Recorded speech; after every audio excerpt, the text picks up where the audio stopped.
వాక్య ధ్యానం కొరకు భక్తులకు యాకోబు రాసినటువంటి పత్రిక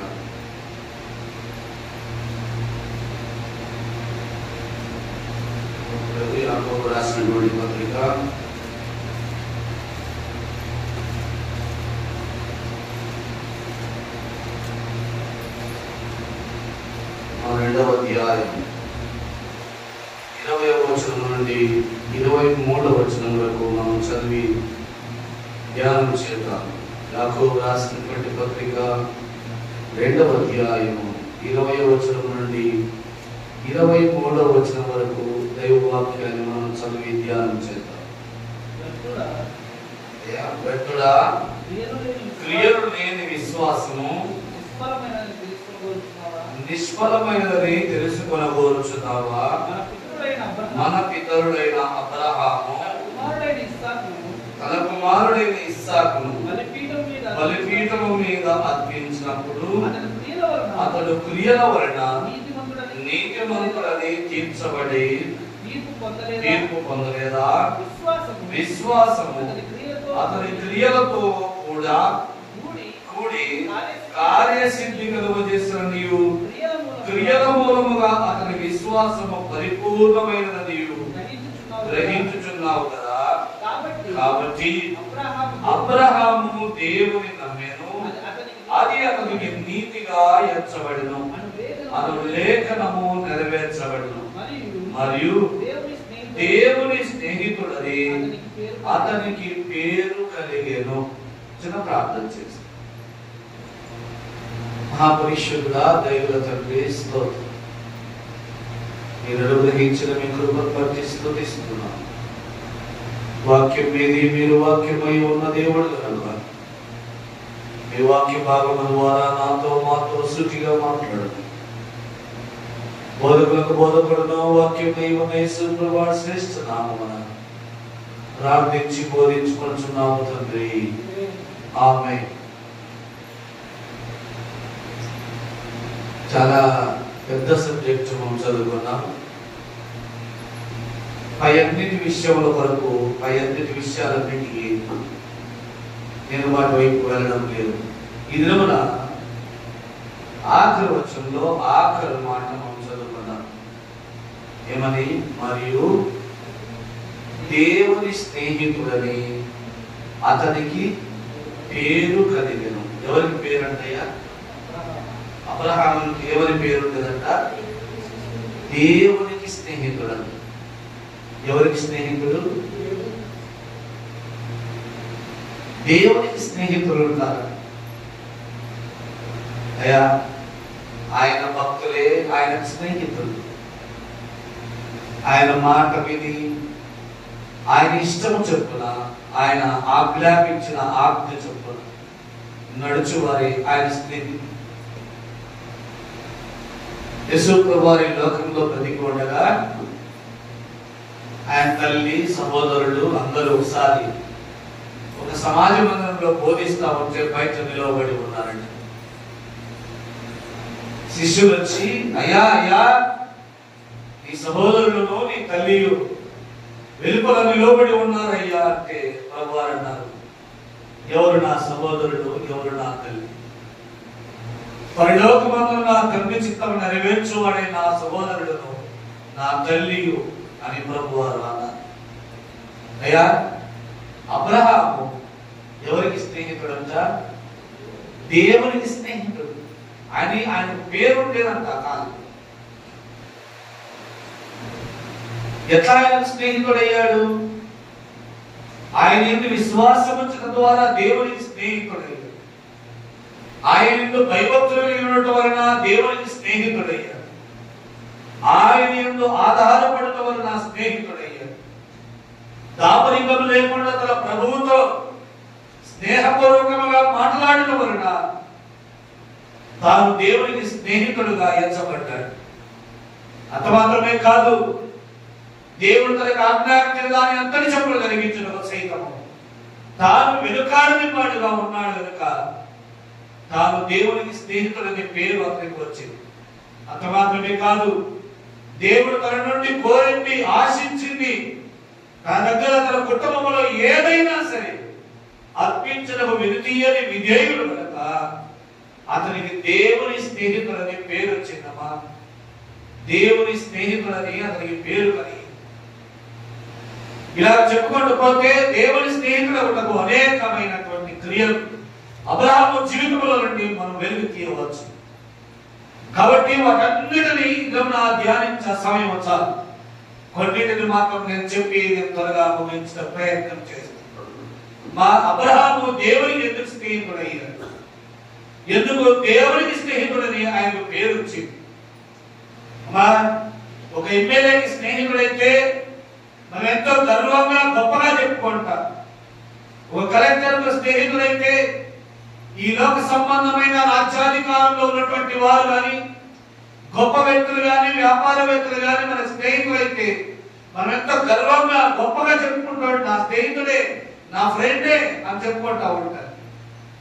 కానీ సర్వలోక సృష్టికర్త అయిన దేవునికి స్నేహితుడంటే మన ఎంత గొప్ప పేరు కదా. ఆయన పేరు చెప్పుకోవడం ఎంత గొప్ప ధన్యత కదా. అబ్రహామునకు దేవునికి స్నేహితుడని పేరు ఉండేదట. మరి నీవు నేను దేవునికి స్నేహితులం అనే పేరు సంపాదించుకోవాలంటే మనం కూడా అబ్రహాము నడిచినట్టుగా తానెంత నడిచాడయ్యా? తాను దేవుని సన్నిధిలో భయభక్తులని బతికాడు, దేవుని యందు విశ్వాసం ఉంచాడు, దేవునికి విధేయత చూపాడు. తన కుటుంబంలో ఏదైనా దేవుడు తాను కోరితే అర్పించడం వెనుక తీయనటువంటి విధేయతను దేవుని యందు తాను కలిగి ఉండటం వలన తాను దేవునికి స్నేహితుడయ్యాడు. ప్రాముఖ్యమైన 3 మాటలు నేను ఇద్దరు మీతో చర్చించాలని మీ ముందర పెట్టాలని నేను ఆశపడతా ఉన్నాను. ప్రభు నాకు చెప్పినటువంటి 3 సంగతులను నేను మీ ముందు పెట్టి త్వరగా ముగించడం ప్రయత్నం చేస్తాను. ఆదికాండం 2 మనం అబ్రహాము గురించి ధ్యానం చేద్దాం. ఆదికాండము 12వ అధ్యాయం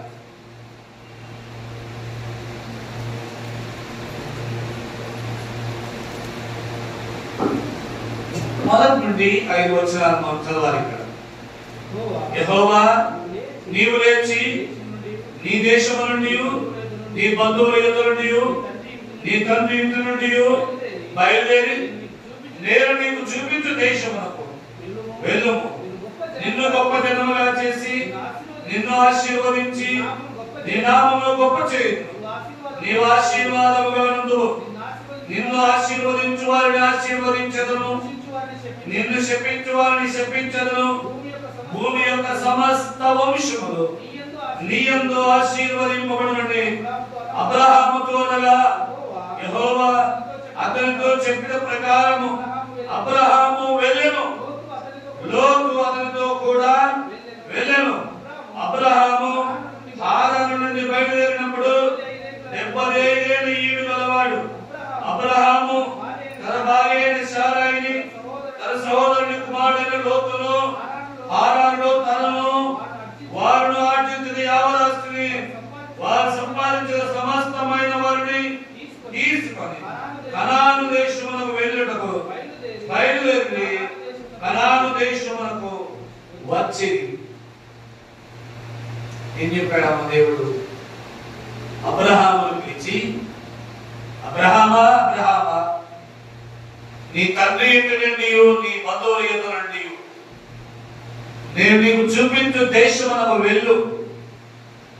నిన్ను ఆశీర్వదించు వారిని నేను ఆశీర్వదిస్తాను, నిన్ను దీవించు వారిని నేను దీవిస్తాను.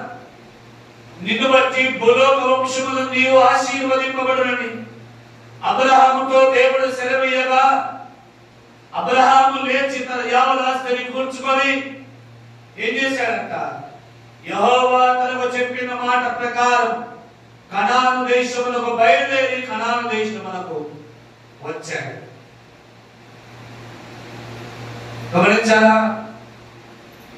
నీవు నేను మనము ప్రభువు పిలిచి నీవు పలానా స్థలమునకు వెళ్ళు, నీ బంధుజనుల యొద్ద నుండి, నీ స్వజనుల యొద్ద నుండి నీవు పలానా దేశమునకు పలానా ప్రాంతానికి వెళ్ళు అని ప్రభువు నీతో చెప్తే నీవు నేను మనం వెళ్ళటకు సిద్ధంగా ఉన్నామా? అబ్రహాము దేవుని మాటకు ఎంత విధేయత చూపాడో చూడండి. అబ్రహామా నీ తండ్రి ఇంటి వారిని, నీ బంధుజనమంతరిని విడిచిపెట్టి నేను నీకు చూపించు దేశములకు వెళ్ళమని చెప్పగా అబ్రహాము మూట అమ్ముడి సర్దుకొని దేవుడు తనకు చూపించు దేశములకు వెళ్ళి ఆయన బంధుజనమంతరిని విడిచిపెట్టి తన స్వదేశాన్ని విడిచిపెట్టి దేవుడు తనకు చెప్పిన దేశములకు బయలుదేరి వెళ్ళిపోయాడు. ఎంత విశ్వాసము తన దేవుని యందు తనకున్నదో మనం గమనించాలి. దేవుని యందు తనకున్న విశ్వాసము ఇంత గొప్పది. దేవుని యందు తనకున్నటువంటి ఈ విశ్వాసము ద్వారానే అతడు దేవునికి స్నేహితులని పేరు పొందాడమ్మా. దేవుని యందు తనకున్న ఈ విశ్వాసమే తాను వెళ్ళమంటే వెళ్ళిపోయాడు. తాను ఒక దేవుని ఇక్కడ ఉండమంటే అక్కడ ఉన్నాడు. తాను చూపించు దేశములకు వెళ్ళటకు ఎంత మాత్రం వెనుకాడలేదు. ఎన్నో కష్టాలు, ఎన్నో మార్గాలు, ఎన్నో అవమానాలు, నిందలు, బాధలు ఎన్నో సహించాడు. అయా ఒకసారిగా స్వజనుల యొద్ద నుండి వెళ్ళిపోవడం అంటే అంత ఆశ మంచి విషయం కాదు. స్వజనులు ఎన్ని మాటలని ఉంటారు. నీకేమో పిచ్చి పెట్టినట్టుందిరా, ఎవరు లేకుండా, మన బంధువులు ఎవరు లేకుండా, మన స్నేహితులు ఎవరు లేకుండా ఎవరో చూడని దేశాలు వెళ్ళిపోతారంటావు. దేవుడు చెప్పినాడంటావు. నీకేమైనా పిచ్చి కుదిరిపోయినట్టుంది, నువ్వేమైనా పిచ్చాడువా, ఏమి నీ సంగతి అని బంధువులు ఎంత వారించి ఉంటారు. వాటన్నిటిని అధిగమించి దేవుడు తనకు చెప్పినటువంటి మాట ప్రకారం, దేవుడు తనకు చెప్పిన మాట ఎంత విశ్వాసం ఉందో అంత విశ్వాసంతో అబ్రహాము తన ఇంటి నుండి బయలుదేరాడు. అంత గొప్ప విశ్వాసము తనకు ఉంది కనుకనే అబ్రహాములకు ఏమని పేరయ్యా? దేవునికి స్నేహితుడు అనే పేరు. మనకు దేవునికి స్నేహితుడు అని ధ్యానం చేయాలి. ఏమని పేరు అంటే ఆయనకి? దేవునికి స్నేహితుడు అని పేరు. అట్టి విశ్వాసము కలిగిన జనమంతటిని దేవుడు తనకు స్నేహితుడుగా, తనకు బంధువులుగా చేసుకున్నకు సిద్ధంగా ఉంటాడు. దేవుని యందు నీకు అట్టి విశ్వాసం ఉన్నదా? దేవుని యందు నీకు అట్టి పరిపూర్ణమైన నమ్మకం ఉన్నదా? దేవుడు నన్ను పిలిచాడు, నన్ను ఆశీర్వదిస్తాడు, నన్ను దీవిస్తాడు. ఇదిగో దేవుని యందు సంపూర్ణ విశ్వాసం ఉన్నదా? అయితే దేవునికి స్నేహితుడని నీకు కూడా పేరు ప్రభువు పెట్టడము సిద్ధంగా ఉన్నాడు. గమనించండి, అంత గొప్ప విశ్వాసం అబ్రహాముకు ఉంది కనుకనే దేవునికి స్నేహితుడని తనకు పేరు పెట్టాడు. అయ్యా అంత మాత్రమే కాదు, తాను బయలుదేరినప్పుడు దాదాపు ఆయన వయస్సు 75 సంవత్సరాలంట. ఎంత వయసు అంట? 75 సంవత్సరాలు ఆయన వయసు. దేవుడు తనను పిలిచి రమ్మని పిలిచినప్పుడు 75 సంవత్సరాల వయసు. ఇస్సాకు తన కుమారుడు ఎన్ని సంవత్సరాల వయసులో పుట్టాడయ్యా? 100 సంవత్సరాల వయసులో పుట్టాడు. అయ్యా మీరు అబ్రహాము చరిత్రనంతా చదవండి. అయ్యా నీవు నన్ను పిలిచావు, నీ మాట చొప్పున నేను బయలుదేరి వచ్చేసాను, నా బంధువులు ఆయన స్వజనులందరినీ విడిచిపెట్టి వచ్చాను, ఇదిగో నేను ఒంటరిగా బ్రతుకుతున్నాను, నిన్ను ఆశీర్వదించమని నేను ఆశీర్వదిస్తా అన్నాను, నిన్ను గొప్ప జనముగా చేస్తా అన్నావు, మరి నాకు సంతానమే లేదు, నేను బయటకు వచ్చి 25 సంవత్సరాలు అయిందని ఎక్కడ దేవుని ప్రశ్నించినట్టుగా అబ్రహాము జీవితంలో మనం చదవవు. తన దేవుని యందు తనకు అంత విశ్వాసం ఉన్నది. దేవుడు నన్ను పిలిచాడు, దేవుడు నన్ను పిలిచాడు, నన్ను ఆశీర్వదిస్తా అన్నాడు, నన్ను విశేషమైన జనముగా చేస్తానన్నాడు. ఆయన తగిన కాలమందు నన్ను ఆశీర్వదిస్తాడు, తగిన కాలమందు నన్ను దర్శిస్తాడు, తగిన కాలమందు నాకు సంతానం ఇచ్చి నన్ను అభివృద్ధి చేస్తాడని విశ్వాసముతో తన జీవిత యాత్రలో కొనసాగించాడు తప్ప ఎన్నడూ తాను తిరిగి ప్రశ్నించినట్టుగా మనం చదవలేచడం. మన జీవితంలో ఏదైనా ఒక లోటు, ఏదైనా ఒక చిన్న లోటు కలిగితే, అనారోగ్యం కలిగితే, ఇదిగో జనమంతా చేసేది మనం చేయలేకపోతే ఎంత బాధపడతామో, జనులందరూ తింటున్న మంచి భోజన పదార్థం మనం తినలేకపోతే ఎంత బాధపడతామో. అబ్రహాము అయితే తనకు దేవుడు ఆజ్ఞాపించి దేవుడు పిలిచిన నాట నుండి దాదాపు 100 సంవత్సరాలుగా 25 సంవత్సరాల వరకు దేవుని యొక్క విశ్వాసంతో ముందుకు సాగిపోయాడే కానీ ఎన్నడూ వెనక్కి మరలినటువంటి వాడు కాదు. అంత గొప్ప విశ్వాసము దేవుని యొక్క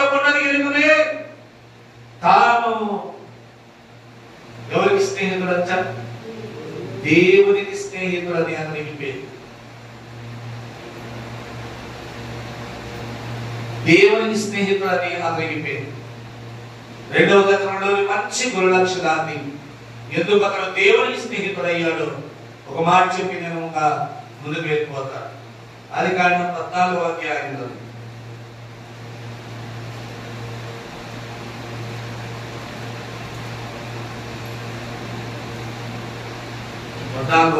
21-23 సొదొమ రాజు మనుష్యులను నాకించి ఆస్తిని నీవే తీసుకొనమని అబ్రాహాముతో చెప్పగా, అబ్రాహాము నేనే అబ్రాహామును ధనవంతుని చేసినని నీవు చెప్పకుండానట్లు నీ నీళ్లు పోగైనను నీ చెప్పుల వారిను నీ వాటిలో ఏదైనా తీసుకొనని ఆకాశమునకును భూమికి సృష్టికర్తయును సర్వోన్నతుడైన దేవుడైన యెహోవా ఎదుట నా చెయ్యి ఎత్తి ప్రమాణం చేసి ఉన్నా. ఏమన్నాడయ్యా? ఒకసారి సొదొమ గొమొర్రా పట్టణంలో నివసిస్తున్నటువంటి లోతును, అతని పిల్లలను, సొదొమ గొమొర్రా పట్టణపు ప్రజలను, వారి ఆస్తి అంతటిని ఒక దేశపు వారు ఎత్తుకొని వెళ్ళిపోతా ఉన్నారు, పట్టుకొని పోతా ఉన్నారని అబ్రాహాముకు తెలిసినప్పుడు అబ్రాహాము దాదాపు 400 మంది సైన్యంతో వెళ్ళి వారిని జయించి వారి ఆస్తిని, సొదొమ గొమొర్రా పట్టణపు ఆస్తి అంతటిని, వారి యొక్క సొమ్మంతటిని, వారి ప్రజలందరినీ తిరిగి వెనక్కి తీసుకొచ్చి సొదొమ గొమొర్రా రాజు ఎదుట అప్పగిస్తే, సొదొమ గొమొర్రా రాజు అన్నాడట, అబ్రాహా నీవు నన్ను కాపాడి రక్షించావు, నీకు చాలా వందనాలయ్యా. ఇదిగో నేను ఏమిచ్చి నా రుణము తీర్చుకుందు, ఈ ప్రజలను నాకు ఇచ్చి నీవు వారి యొద్ద నుండి తీసుకొచ్చినటువంటి నా ఆస్తి అంతటిని నీవే తీసేసుకోపో, నువ్వే ఉంచేసుకో అని అబ్రాహాముతో అంటే, అబ్రాహాం అన్నాడు, అయ్యా నేనే అబ్రాహామును ధనవంతుని చేసినాడని నీవు చెప్పుకొనకూడనట్లు నీ చెప్పుల వారైనను నాకు వద్దు. ఎవరిని ధనవంతులు చేసినారని? అబ్రాహాము నా వల్లే ధనవంతుడా, వాడు నా వల్లే ఈరోజు అన్నం తింటా ఉన్నాడు, వాడు నా వల్లే ఈరోజు భోజనం చేస్తా ఉన్నాడు. లోకస్తులు ఏదైనా సహాయం చేస్తే, ఈ లోకంలో ఉన్నటువంటి స్నేహితులు, బంధువులు ఎవరైనా సహాయం చేస్తే నిన్ను గురించి నాకు చెప్పుకుంటారు. ఆ రోజు నేను సహాయం చేయకపోయి ఉంటే ఎక్కడుండేవాడివి నువ్వు? ఆ రోజు నేను సహాయం చేయకపోయి ఉంటే నీ స్థితి ఏమిటి, నీ రేపటి నీది అని అనేక మంది అంటా ఉంటారయ్యా. కాబట్టి మనుషుల సహాయం కంటే దేవుని సహాయాన్ని చాలా ప్రాముఖ్యంగా అబ్రాహాము కోరుకున్నాడు. అబ్రాహాము నేనే ధనవంతుని చేస్తున్నాను నీవు చెప్పుకొనకూడనట్లు నీ చెప్పుల వారైనా నాకు అక్కర్లేదయ్యా. దేవుడు నా కష్టార్జితాన్ని ఆశీర్వదిస్తే, దేవుడు నన్ను దీవిస్తే నేను గొప్పవాడిని కాగలను. నేను నీకంటే, నాకంటే, నీ ప్రజలందరికంటే కూడా ఎక్కువ సంపాదన నేను సంపాదించుకోగలను. కాబట్టి నీ చెప్పుల వారు కూడా నాకు అక్కరలేదని అబ్రాహాము సున్నితముగా సొదొమ రాజు యొక్క కానుకలను తిరస్కరించాడు. మరి మనము అన్యాయపు సిరి వలన, అన్యాయపు కార్యముల వలన, అక్రమ మార్గముల గుండా ధనవంతులను కావాలని, కూడబెట్టుకోవాలని, సంపాదించుకోవాలని ఎంత ప్రయత్నం చేస్తా ఉన్నామో, అయ్యా ఎన్నకన్నట్టుగా నీ వాటి వలన నీవు ధనవంతుడవ కాలేవు. దేవుడు నిన్ను దీవిస్తేనే తప్ప నీవు ఏ మార్గము కూడా సంపాదించలేదు. నీవు దాన్ని పొందుకోలేవు, దాన్ని స్థిరపరచుకోలేవు. అందుకే అబ్రాహాము సున్నితముగా తిరస్కరించాడు. అబ్రాహాము ఎవరి వలన ఈ రోజు ఇంత దీవించబడ్డాడు, అబ్రాహాము ఎవరి వలన ఈ రోజు ఇంత ఆస్తిపరుడయ్యాడు, నా వల్లే కదా అని సొదొమ రాజు చెప్పుకుంటాడు. అది తన మనస్సులో భయపడి, తన దేవుని యొక్క భయభక్తులాగి, నేను నా దేవుని వలననే ధనవంతులను కావాలి కానీ, నేను నా దేవుని వలననే గొప్పవాడిని కావాలి కానీ, ఈ మనుషుల సహాయం వలన అయితే ఇదిగో ఇలాగ చెప్పుకుంటారు అని సున్నితముగా తిరస్కరించాడు. ఈ లోకంలో నీవు నేను మనము పొందుతున్న ఏ సహాయమైనా అంతే. మనుష్యులందరూ నీకు లభించుతున్న ప్రతి చిన్న సహాయానికి ఒక దినమున వారందరి నుండి ఎత్తిపరిచేవారుగా ఉంటారు. నా సహాయం వల్ల నేను విధమున చూడు, నేను చేసినటువంటి ఆ సహాయం వల్ల, నేను చెప్పినటువంటి ఆ దేవల్ల నువ్వు ఈ రోజు అన్నం తింటా ఉన్నావు, ఈ రోజు ఇంత మంచి బట్టలు కట్టుకోగలుగుతా ఉన్నావు అని అనేకులు మనల్ని గురించి చెప్పుకొనబడినట్లుగా మనం జాగ్రత్తగా చూసుకోవాల్సినటువంటి బాధ్యత మన మీద. అబ్రహాము ఎలాగో సొదొమ గొమొర్రా రాజు యొక్క కానుకలను సున్నితముగా తిరస్కరించాడు, మనుష్యుల వలన కలుగుతున్న సహాయాన్ని కూడా సున్నితముగా, అది అన్యాయమైనదైనా అక్రమ మార్గముగా వచ్చినది ఏదైనా దాన్ని సున్నితముగా తిరస్కరించి పక్కన పెట్టాలి. కానీ దాన్ని పొంది ఓ నేను ఏదో గొప్పవాడిని అవుతానులే అని నీవు గొప్పగా ఊహించుకుంటున్నావేమో. నీ దేవుని వలనైనదే నీది కానీ నీకు ఎవరి వలన కలిగింది కూడా నీది కాదని సంగతి మనం ఎప్పుడు మర్చిపోకూడదు. కాబట్టి అబ్రహాము మనుష్యుల సహాయం కంటే దేవుని సహాయం చాలని ఆయన కోరుకున్నాడు. ఇదిగో అన్యాయపు సిరి వలన గొప్పవాడనగుట కంటే నా దేవుని ఆశీర్వాదం వలన నేను కొంచెము కలిగి ఉండడం చాలని తీర్మానం చేత అబ్రహాము దేవునికి ఏమయ్యాడయా? స్నేహితుడయ్యాడు. ఈ తీర్మానము నీవు నేను మనం కూడా చేయబద్దులమైంది. అన్యాయపు సిరి వలన ఎవడో ధనవంతులు కావాలని చూడకు, అంటే నీ ఆలోచన వచ్చిన త్రోసిపుచ్చమని బైబిల్ గ్రంథంలో రాయబడి. కాబట్టి మనము కూడా దేవుని సహాయం చేత దేవుడు మన కష్టార్జితాన్ని ఆశీర్వదించిన వలన మనం గొప్పవారము కావాలని ప్రయత్నం చేయాలి. కానీ అన్యాయపు సిరి చేత నీవు సంపాదించుకోవాలని ఎప్పుడు ప్రయత్నించవాలి. మూడవది అతి ప్రాముఖ్యమైనది, అబ్రహాము జీవితంలో అతి ప్రాముఖ్యమైనది ఈ సంగతి నేను చెప్పి నేను త్వరగా ముగించాను. 22వ అధ్యాయం 1-3 వచనం. ఆ సంగతులు జరిగిన తర్వాత దేవుడు అబ్రహామును పరిశోధించాడు. ఎట్లనగా ఆయన అబ్రహామా అని పిలువగా అతడు చిత్తం ప్రభువా అన్నాడు. అప్పుడు ఆయన నీకు ఒక్కడై ఉన్న నీ కుమారుని అనగా నీవు ప్రేమించు ఇస్సాకును తీసుకొని మోరియా దేశమునకు వెళ్ళి అక్కడ నేను నీతో చెప్పబో పర్వతములలో ఒక దాని మీద దాని బలిగా అతను అర్పించు అని చెప్పాను. తెల్లవారినప్పుడు అబ్రహాము లేచి తన గాడిదకు గంట కట్టి తన పనివారుల ఇద్దరిని తన కుమారుడు ఇస్సాకును వెంట పెట్టుకొని దహన బలి కొరకు కట్టెలను చీల్చి లేచి దేవుడు తనతో చెప్పిన చోటికి ఏమన్నాడంట? దేవుడు అబ్రహాముతో అన్నాడు, నీవెంతో ప్రేమించు, వృద్ధాప్యమందు నీకు పుట్టిన నీ ఒక్క కుమారుడైనా ఇస్సాకు నా కొరకు బలి ఇవ్వనుడుగా. అబ్రహాము ఏం చేశాడంట? ఏమన్నాడంట? చిత్తం ప్రభువా. ఏమన్నాడంట? అయ్యా చిత్తం ప్రభువా. మామంటామయ్యా చిత్తం ప్రభువా అని ఉదయాన్నే లేచి కత్తెలు చీల్చి తన కుమారుడు ఇస్సాకును వెంటబెట్టుకొని కట్టెల మొక్క తీసుకొని నిప్పు చేసుకొని తన పరివారాలు ఇద్దరిని పిలుచుకొని దేవుడు తనకు చూపించు దేశమునకు ఏం చేశాడట? ఎంత ధైర్యం ఉండాలి కదా, ఎంత మనోనిబ్బరము కలగొండాలి. అబ్రహాము దేవుని అడగవలసి ఉంది.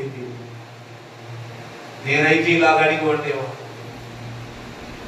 నువ్వే ఇచ్చావు, నువ్వే ఈ రోజు తీసుకోవాలి బలి అంటున్నావు, ఎంత న్యాయస్థులవయ్యా నీవు అని అనుకుంటేవా. అబ్రహాము అలా వినలేదయ్యా. ఏమన్నాడు? చిత్తం ప్రభా. ఎంత విధేయత చూపాడు దేవునికి. అంత విధేయుడు కనుకనే దేవుని చిత్తము నెరవేర్చడం అంత విధేయుడు కనుకనే అయ్యా ఉదయాన్నే లేచి కట్టెలు చీల్చి తన కుమారుని వెంటబెట్టి దేవుడు తనకు చూపించు దేశమునకు వెళ్ళి తన కుమారుని బలించుటకు ఏమాత్రము వెనుకాడదు.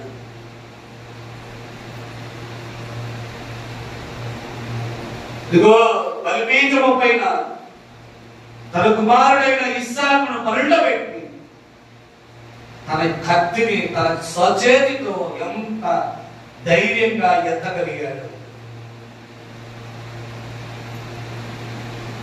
మన కుమారుడు మన కళ్ళు ఎదుతా ఇద్దరు మన చేయరాని తప్పులు చేస్తున్నప్పుడు, చేయరాని కార్యములు జరిగించుతున్నప్పుడు మనం వాటి కొరకే ఎంతో వేదన పడతా ఉన్నామే. దేవుడు తానే బలి మనడిగితే తన స్వహస్తముతో బలి ఇచ్చటకు వెళ్ళాడంటే ఎంత విధేయత చూపాడో దేవుడికి. అందుకే అబ్రహాము దేవుని నమ్మెను, అది అతనికి నీతిగా ఎంచబడను అన్నమాట మనం చదువుతాం.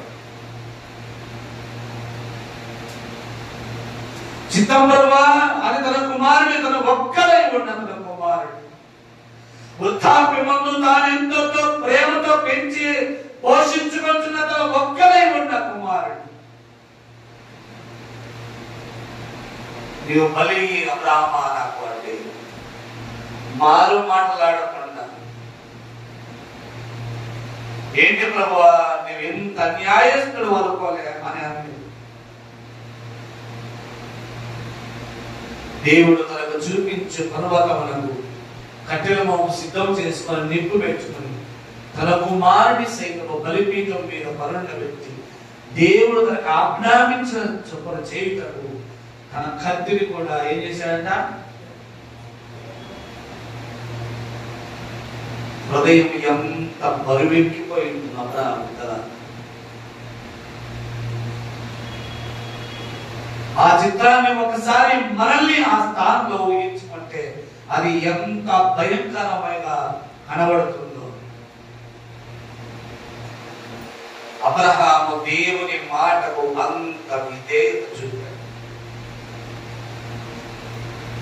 తాను వెళ్ళమంటే వెళ్ళాడు, తను కూర్చోమంటే కూర్చున్నాడు, తాను నడవమంటే నడిచాడు, తాను అదిగో హాలను వెలగొట్టమంటే వెలగొట్టాడు, తాను ఇస్సాకును బలియమంటే కూడా మారు మాటలాడకుండా ఇస్సాకును బలించటకు దేవుడు తనకు చూపించిన పర్వతములకు వెళ్ళిపోయాడు. ఎంత విధేయుడయ్యా! ఆ విధేయత నీకు నాకు ఉంటే మనం కూడా దేవునికి స్నేహితులమవుతాం.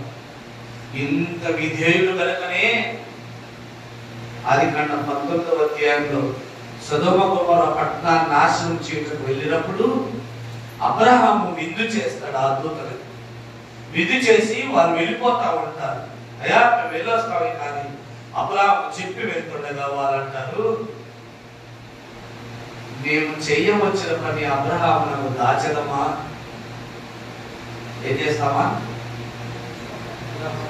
అబ్రహామునకు మేము ఈ లోకములో మేము ఏ పనికై వచ్చామో, ఏం చేయుటకు మేము వచ్చామో ఆ పనిని అబ్రహామునకు చెప్పకుండా మేము దాచదమా అని చెప్పి అబ్రహామునకు విషయం అంతా వెల్లడిపరుస్తుంది.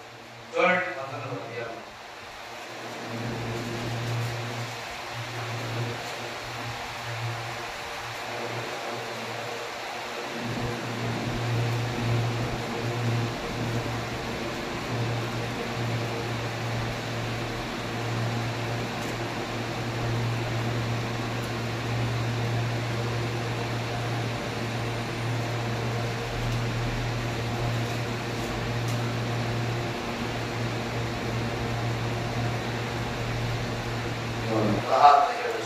16-17